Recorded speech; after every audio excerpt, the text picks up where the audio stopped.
back to another week of the show that is not a show. It's the Weekly Pint. I'm the Gnarly Gnome. This is not a show because sometimes it just kind of meanders, and this is definitely going to be one of those nights where we just kind of meander around what we're drinking, why we're drinking, how we're drinking, when we are drinking, which is now. I don't know. This is the idea behind the show was just an excuse to get together with people that you probably would be sitting around a bar with if the world was normal.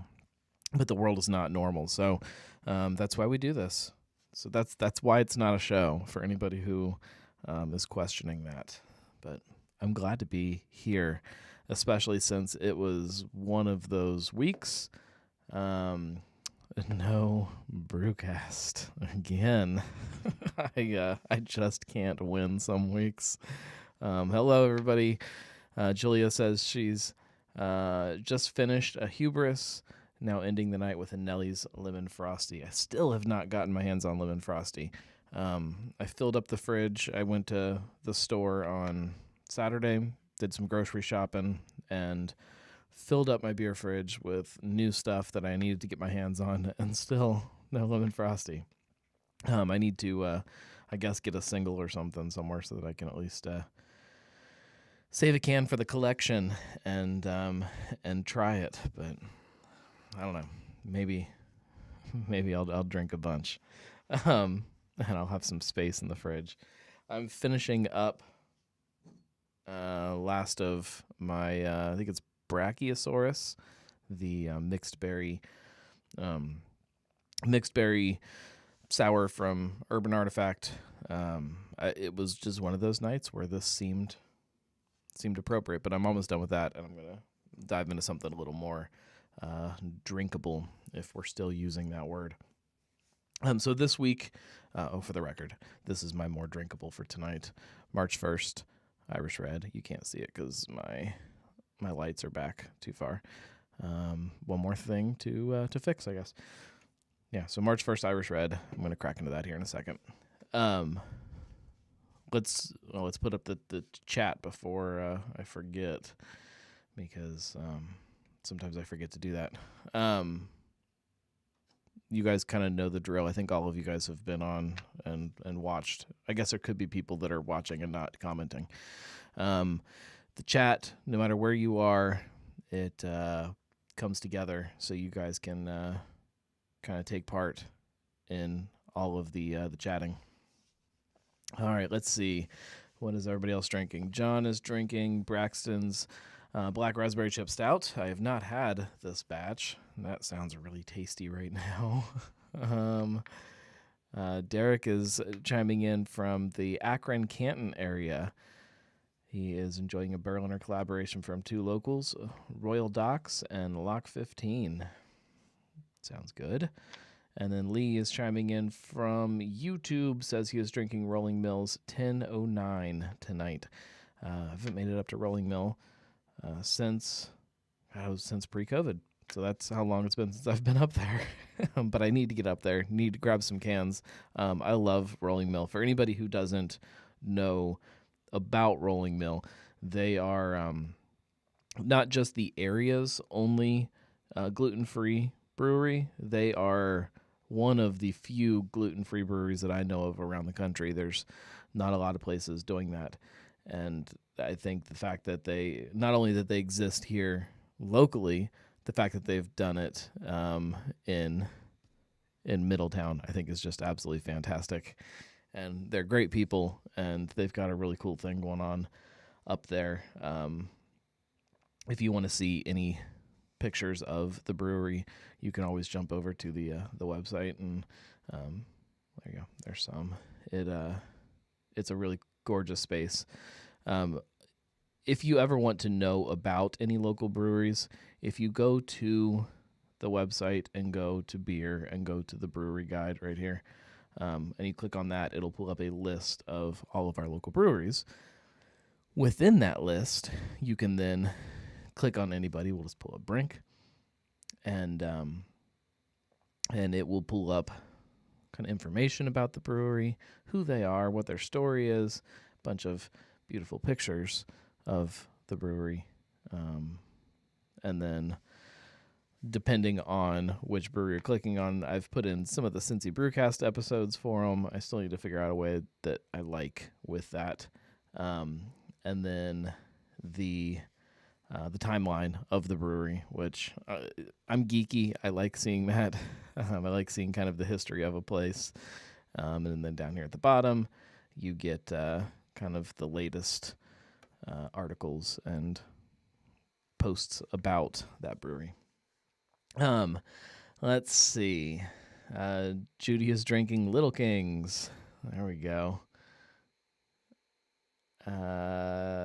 Tony's drinking Yingling Black and Tan, America's oldest brewery. Has anybody tried the mango? I haven't tried it yet. I just saw the press release come through, and very curious about it. It's a strange release from Yingling, in my opinion. Judy said she needs the killer Kolsch from Paradise Brewery. I love their Kolsch. We have a lot of really good Kolsches around town. We've got, I will still give Little Kings credit. We could go into a whole debate there about all of that, but Little Kings is a fantastic Kolsch. You've got Sonder with their Kolsch is awesome. Got to give a shout out to Lyft still. It is a great Kolsch. You've got Paradise. I mean, they're just like, and then that's not even, the places that aren't really distributing. Brink has a great Kolsch that they will be canning, I believe. Just tons of great Kolsches around town. Gregory is drinking a cocktail of 37-year-old Canadian Club and apple cider, watching this crazy heavy snowfall. That actually sounds delicious. Whiskey and cider. Is it warm cider or cold cider? Because I feel like it needs to be warm with a big cinnamon stick stuck in it tonight. Tony says from Yingling, yes, it's a mango. It's like a mango pilsner or something. Really, and I can't remember the name of it. It's like some kind of like, it's got a big eagle on it. It's like Screeching Eagle mango pilsner or something like that. It's a really, really, really odd beer from them. Marco drinking a Truth and picking up to-go food. All right, I'm gonna crack into my March 1st. Let's talk about this week's Brewcast. I had a show scheduled, kind of had plans made to meet up with somebody. I'm not gonna throw anybody under the bus because it's partially my fault too. Somebody wanted to have a meeting about something, so I agreed to meet with them with the understanding that we would also be able to record an episode of the Brewcast. And that didn't work out. They had to leave before we got to do the actual Brewcast. Gregory says, cold cider. Warm would make a great toddy, though. Yes, it would. Tony says he wants all this cool podcast technology after we learn to turn on the mixing board. You're getting there. I promise. It's close. Judy says, I hope Mad Tree makes Pilgrim again. Guess it's a seasonal beer. It is a seasonal beer. It is their Thanksgiving kind of release. I have not seen any indication that they're going to brew it and put it in cans. That doesn't mean that they won't have it on tap, but I have not seen any of the new artwork done for it. However, if we want to go into, I will get to kind of the story of this week's Brewcast in a second, but I like, sometimes going down rabbit holes here. Give me just a second while I look for some artwork that I think you guys will like. Is going on the Mad Tree kind of train here. There's been, well, I'll just roll through all of them. Why not? I'll probably get, okay.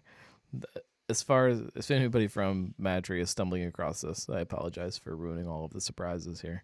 Yeah, we'll just pull that off the screen here. Okay. This one's fun. It's called Legendary Lager. Cool, right? I like a lager. What else do we have? Tree Search number 4. Their Tree Search series, we definitely know all about those at this point that they're rolling through them. This is a cool one, a limited release called Summer Camp Haze. I'm just ruining all of their surprises right now, you guys. Summer Camp Haze. Midwest Luau, a tropical IPA. And we're getting to the one that I'm really excited about. Not there yet. Tree Search 5. It's this next one. Pumpkin. Back in cans. So I will have a post about this sometime before it's actually released. I don't know.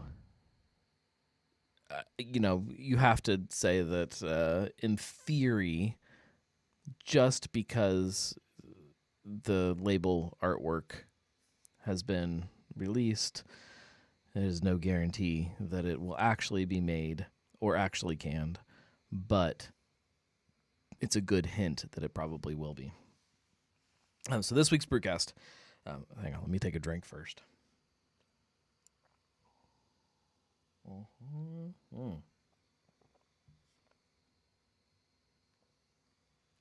Oh, it's good. One of my favorite beer styles. I say that a lot, but just super, super drinkable. Kind of toes that line a little bit when they're done. What I consider the right way to do an Irish red. Toes the line between, lagers and ales. It's something that isn't too hoppy, but has a little bit of a snap to it. Yeah, love it. So this week I had a show sort of scheduled, coupled up with a meeting.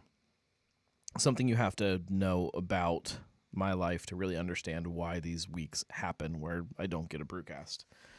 I literally do not get to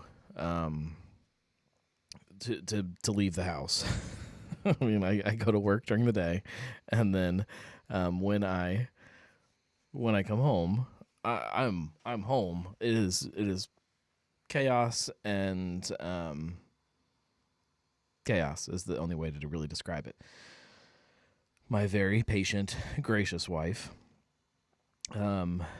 has agreed that if I want to work what is, a second job, basically, time-wise, most of it I do in the early mornings before everybody wakes up. One night a week, I can go and I can take the night to go record brewcasts or go have meetings or do whatever I need to do. But just one night right now with 2 small children. Obviously, before kids and once our kids are a little older, that will change. But as of right now, we are locked down to one night a week that she is on her own to try to manage bedtime and dinner and baths and all of everything that comes along with that, which is fine. That I can manage figuring out a schedule to where I can make one night a week work. I just have to double up things sometimes. If somebody wants to have a meeting, I also have to record a brewcast that night, ideally from the same place I'm having the meeting. So if somebody says, hey, can you meet, this week's brewcast, I'm at Rivertown. If somebody called me, this weekend, they said, hey, I really need to sit down and meet with you about this or do whatever. I go, yeah, we just meet me for a beer at Rivertown. I'll be, be available at whatever time. And then I can kind of double up on things in the same place. Makes sense and it works in theory, except when things cancel or people don't come through with their end or whatever it may be, which I've had all of the above. In those cases, all of a sudden now, there's no show, and there is no way to fill that gap, and it leaves weeks like this. So unless I can find time to get down here to record something solo, it just doesn't exist. So that's why there's no show right now. I do have a notes put together for a topic that I could sit down and I could record if I had the time, but I just don't have the time. I feel really guilty about it a lot, but I just can't squeeze more in, and when things don't work out, it just doesn't come together. So my apologies for those of you who are looking for the Brewcast for entertainment this week. Sorry. And even like episodes of Prost on these crazy weeks, sometimes Prost works out really good where I get to record, like 3 episodes in one night, and then I kind of loosens me up for the next couple weeks so that I can kind of just record when I get a chance, but I'm not on a schedule. And last week, I literally got off work, came down here, recorded the episode, went upstairs, edited, exported, uploaded, and got it all up while I was still drinking the same beer that was on the show. It's a lot. And you couple that up with, the video side of things, which I'm obsessed with creating videos right now. And I have just this list of, not only a list of like topics of videos that I want to do, I have like full scripts written out, and I've got, outlines of full videos that I am ready to sit down and just record and get everything together. I just need the day that I can do it. So hopefully I'll get a little bit done tomorrow. I'm working a half day to get a bunch done. Julia says, you're still able to get a ton of info out there every week via social media posts. It's not like you go completely dark in the weeks where things don't go 100% in your favor, so don't be too hard on yourself when a podcast just can't happen for whatever reason. Yes. I try, and I especially lean into it a little harder on those weeks where I know that there's not going to be a Brewcast. I think my problem is that in my head, the Brewcast always comes first. Like, it should be, if everything else falls apart in a week, the Brewcast is still up. And I know that that's not something that you guys have put on me. It's something that's inside my head that clearly I'm getting over. But there is a thing about some projects like a podcast or like a weekly vlog or things like that. If you don't do it every week, it becomes easier to skip it, if that makes sense. It becomes easier to, like, if you have a difficult schedule one week and you didn't do a podcast the week before, it's easy that week to say, oh, it's okay, we can just skip it again. And then pretty soon you've skipped 3 weeks, and then you've skipped 5 weeks, and then all of a sudden you just aren't making a podcast. And that's something that happens to a lot of podcasts. And it will never happen to mine, but there are those weeks where I have this fear of it happening.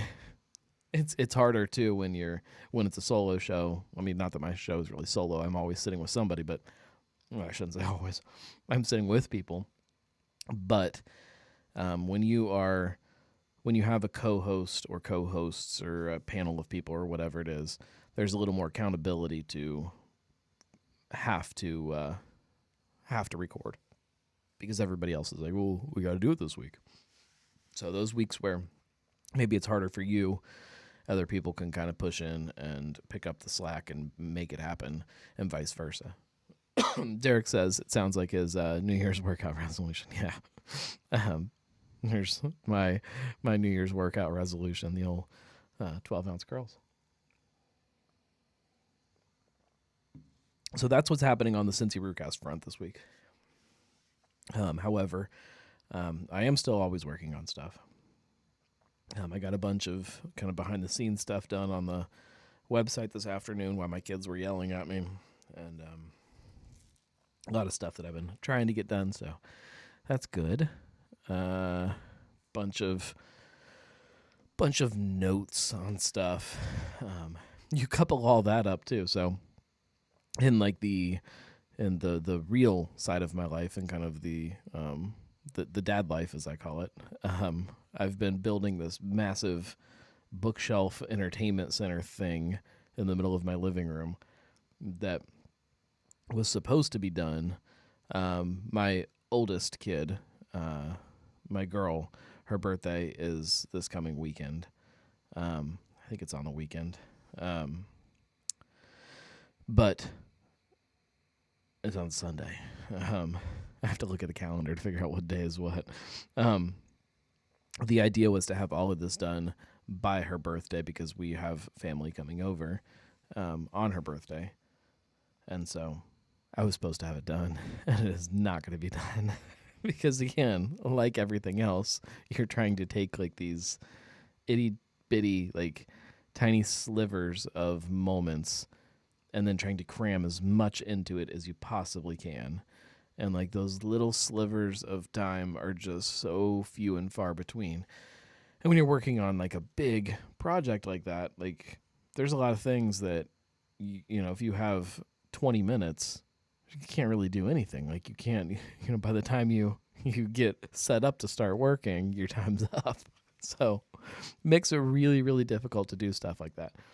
And that's similar to doing a podcast or making videos or any of that stuff too. Like if I have 20 minutes, that's not really enough time to come down here and record something or, make something. Like it's just not enough time to do anything. So then you're just sitting there and you're like, I have to find something that can fill this time. And, there's always plenty of things to do, but it's not the big things that in my head need done. I think that's probably the best description of everything is that like I have lots of well, I wouldn't say lots. The free time that I have is these little tiny nuggets of free time that just aren't enough to do anything useful. not that the things I'm doing with that time isn't useful, writing an outline for something in the future or quickly typing up a beer review or something like that. Those are useful, but they are not. If I had the choice, they would not be the thing that I would be doing at that time. If any of that makes sense. So I hope everybody's doing good. Marco, I hope you're feeling better. I assume if you are picking up to-go food, you're feeling a little bit better. I hope everybody is getting out there and supporting local. Hope everybody enjoyed the Super Bowl. I struggled a lot. It took me. We were getting ready for the game to start, and everybody was talking about kind of who they were rooting for, and I just couldn't. I couldn't figure it out in my head, which I've never had that before with the Super Bowl. Like on one hand, I was definitely rooting for the Kansas City Chiefs and Patrick Mahomes, this young quarterback, and he's got his whole career ahead of him, and this shining star kind of, and that's fun to root for. But on the other hand, you got Tom Brady, who's kind of at the other end of his career and trying to prove something on that side too. It was weird. So I kind of bounced back and forth in my head trying to figure it out, but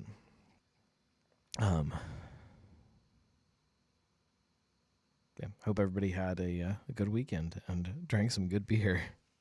What has everybody been drinking lately?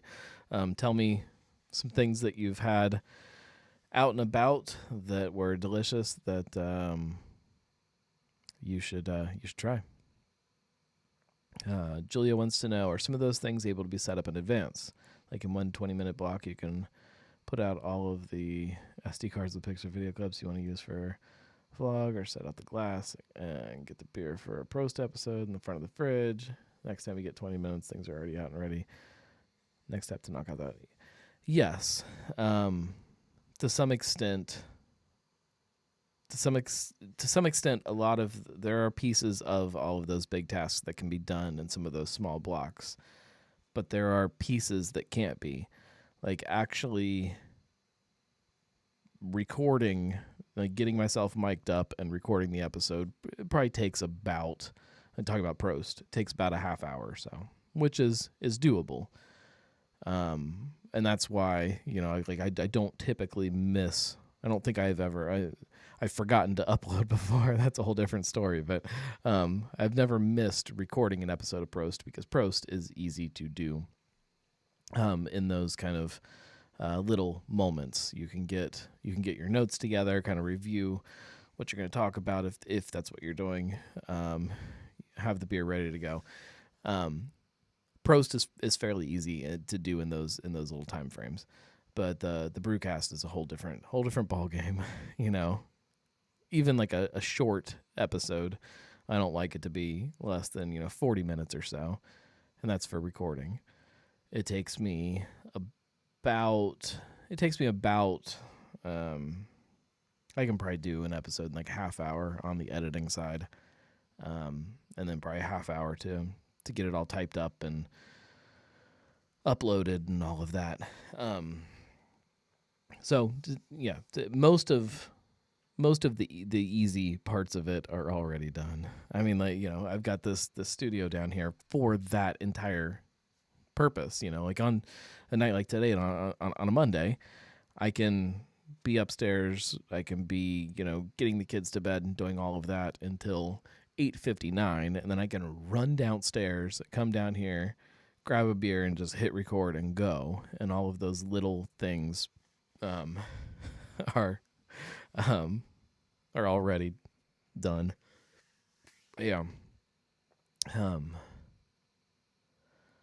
I definitely see where you're going with it, but it's already I'm already there. It's the big things.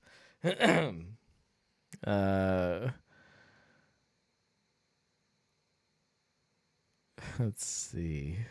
Chris is drinking a super chelada, 10% Cutwater Spicy Bloody Mary and Modelo. All right. It is completely not the right weather outside for that, but I'll take it. In the summertime on pool days, sometimes I'll drink cheladas. You can get like these. It's not really a chelada. There's another cocktail. I can't think what it is, but you go to Jungle Gyms, and back in the Hispanic section, they sell these foam cups, and they're already rimmed with like tahini or something on them, some kind of spicy crap. And it's like literally like a styrofoam cup with a plastic that you pull off of it. And then it comes with a little packet of crap that you dump in the bottom. And then you just get a bunch of, cheap, light beer and fill it up. And my God, is it good. And I do lean into those pretty heavy on pool days now that I'm thinking about it. John has been on a big Braxton Labs and Three Floyds kick. I have not had a Braxton Labs beer for a while. I'm not huge on like the Michelada. Yeah, it could be. Yeah, I don't know. I feel like they call them something else, and I can't think off the top of my head what they are. But it's the same idea. It's some kind of spicy, tomatoey something inside there, and cheap light beer. I've not had. I'm not a huge fan of the New England IPAs and milkshake this and all of that stuff. Not a huge fan. I do enjoy their Berliners, and I do enjoy all the stouts that they put out at Labs, but I just don't flock to it that often. It's also pain to get to for me. I'm up in Fairfield, so obviously getting down to Newport is a little difficult sometimes. Three Floyds again. Also, have not had Three Floyds for a while. If you just read or listened to the beers that I say I don't drink, you would think I just don't drink any beer. But I spend so much time just drinking local stuff that things like Three Floyds just kind of fall through the cracks. Lee has been enjoying every Zestic variation at Dogberry. I was over there, I don't know, maybe a week or two ago, and did try the Zestic with lemon, which was good. I just want straight up Zestic, which I think I have one more Zestic in my fridge over there. Maybe I'll crack that open before bed tonight. I just want the standard Zestic. I do enjoy like some of the fruited like blondes and things like that he's got on. But as far as most of the fruited stuff, or definitely not the spicy stuff, I just want the regular. I just want a big giant mug of Maiden Flight or something like that, and I'm a happy camper. That's another place that I need to get on the show here soon. I actually should probably shoot him a message this week and get something scheduled, because it's been a crazy year for them. I know if anybody went to their anniversary party, I'm sure he talked a little bit about it, and kind of when he was thanking everybody for being there, I'm sure kind of went into the story. But yeah, it's been rough for everybody, but there are some people who definitely have had a rough go of it. So yeah, I need to get them on the show to tell that story. There is a whole list of places that I really need to get on the show. One I'm going to this week, Rivertown. I'm actually really excited to sit down with them. There's been not that they aren't ever not the subject to lots of rumors and people loving to tell you what they've heard about them, and so there's lots of things lots of myths to dispel. Miles wants to know, have you been to the new North High? I have not. I've heard the pizza is amazing. I haven't written about them yet either, because they fall into that weird category for me where it's a tap room, but they're not making their own beer. So it's not really a brewery, and I struggle with it. I feel like it's and on that same topic as before, I should probably get them on the show to really kind of dive into this and figure it out. But sometimes it has the chance for me to feel like they are trying to capitalize on our beer scene, or a beer scene, when a brewery moves into a different market like that with a tap room and doesn't make beer. I'm not saying that that's what they're doing, and I'm not saying that that's a fair judgment to make, but it does feel that way sometimes for me.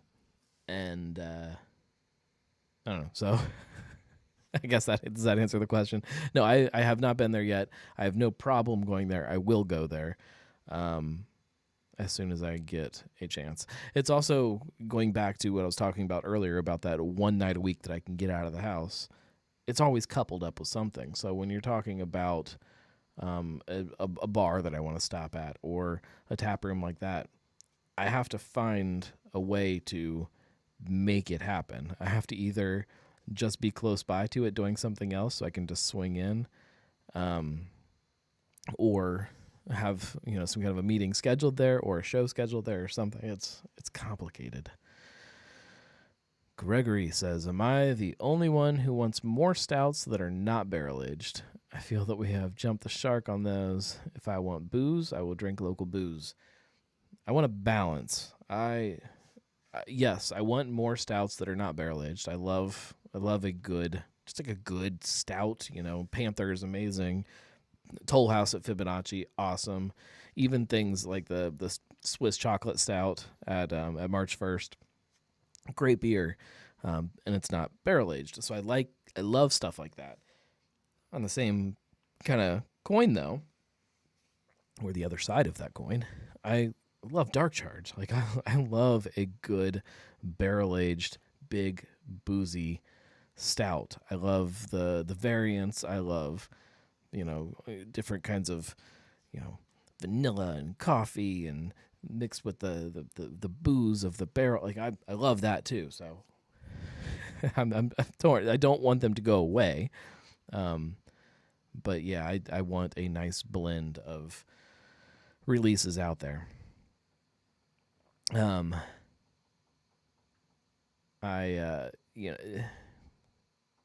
It's hard to appreciate a great barrel aged stout if you haven't had great stouts, and on the other side, it's hard to appreciate a really great stout if you haven't tried a really great barrel aged stout, I think. But there are great ones out there. You just have to go hunt them down. We talked about Dogberry earlier. They have, I guess Husky is a porter, but they have Nat's Nightcap, which I think is still on, which is a stout. Fibonacci, Rheingeist. I mean, you can't get away from some of those. Who else has some great just regular stouts? I mean, there are great non-barrel aged with adjuncts in them. I talked about the Swiss chocolate or Rubus Cacao at Mad Tree. So there are some that aren't barrel aged that are still out there. You just have to hunt them down. So maybe that's the bigger thing. Ones that are just released bigger or around year round, maybe like that is something that I've always been disappointed with, that we can't get just a great stout in July. Like if I'm sitting around a campfire, sometimes if the sun goes down, sometimes I want a stout that night. Yes, West Side has phenomenal stouts and porters that aren't barrel aged. That's a great example there too. There is a big shift, I think. A big shift happening in Cincinnati beer that leans more into easier, I'm not going to say easier drinking, that leans into kind of normal beers. So lots of lagers, traditional German stuff, just normal beer. Like that's happening, and that's like, you can see it with these, especially with some of the newer places that are opening, be it Rebel Metal or Dead Low, like Montgomery Public House. Some of these places are just trying to really put out a huge chunk of their beer as more approachable, I guess, stuff. West Side, not that they're new, but is doing kind of the same thing where it's not all about those big kind of trendy new things that the geeks are going crazy about. It's just stuff that we've been loving for a long time already. I don't know. I'm excited for what that means for the future of beer in this city. I feel like we are getting a really great variety of stuff. Still not perfect, but we are definitely getting there, guys. All right, we're gonna wrap it up. I will do my best to get some more content out for you guys this week. There will be an episode of Prost. I promise that one for sure. I don't know what I'm going to be drinking because I haven't planned it out yet, but there is lots of beer in the fridge that is ready to be drank. Montgomery Public House is a real bright spot. Love their Lancaster. Great food too, says Gregory. I will be there sometime here. I think I still have one on the schedule there. I should probably just not give dates for anything at this point for shows. But it looks like I think it's going to be a few weeks still. Yeah, well, maybe 2 weeks. the 22nd, maybe that week. Maybe. Don't quote me on that because you know how it goes. I do have shows with, like I said, Rivertown scheduled. I got 16 lots. I have something with Sonder coming up. I've got a bunch of stuff on the schedule that I'm working on. So brewcasts are coming, and then proasts are coming. There is also, when I record brewcasts now, I'm putting together video content of them. I'm doing full-length videos, but those will only go to Patreon supporters. So if you want full-length videos of brewcasts, so you can sit and watch us talk for an hour, you can support on Patreon and get those. The short clips of it, though, will be up on YouTube. And please share those around to get those out to people who don't know about the show, because we get to pick these fun little parts of the show and throw them out there. And so that's a fun thing that I'm doing. So thank you guys for all of your support. Thank you for taking the evening to hang with me and to drink a beer. Cheers to you guys, and cheers to drinking local Cincinnati beer. If you want, I'm not telling you to. If you want to keep supporting what I do as far as the gnome goes, I mentioned Patreon. You can also go on the website, and there is a store. You can buy hats and T-shirts and stickers and things like that. This is a hat that's on there. It's one of the many, and all of that stuff does help immensely. There's sweatshirts, all kinds of stuff. You can, if you buy a sweatshirt, I think it pays for the hosting of one of the shows or the one of the websites or something for a month. So like things like that help more than you guys know. So if you've done that, thank you. If you want to, thank you in advance, because that keeps my wife off my back when I can say, no, honey, it's okay. It does pay for itself. So thank you guys. The hoodies are awesome. Thank you, Julia. I like the hats. I'm a huge hat fan. I would wear this hat everywhere if I wasn't self-conscious about feeling like I'm self-promoting myself when I'm out drinking, just because I love it. I love the gnome. Thank you, everybody. We will be back next week. Same bat channel, same bat time. Thank you, guys.